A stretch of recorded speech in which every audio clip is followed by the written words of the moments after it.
Scan for Sovi, your AI bestie. I got your back. Experimental design problems often trick students, but you can master them quickly by identifying variables, choosing the right design, and confirming your experimental control right now.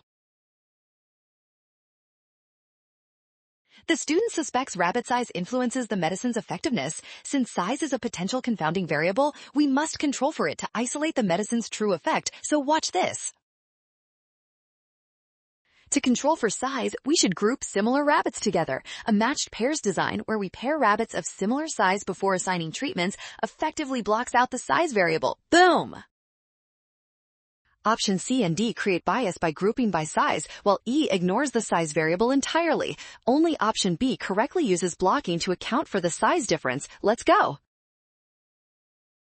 Smart move. Scan the code. You can learn better with Sovi. Don't ignore bias or skip blocking. Always fix variables and use pairs for better results.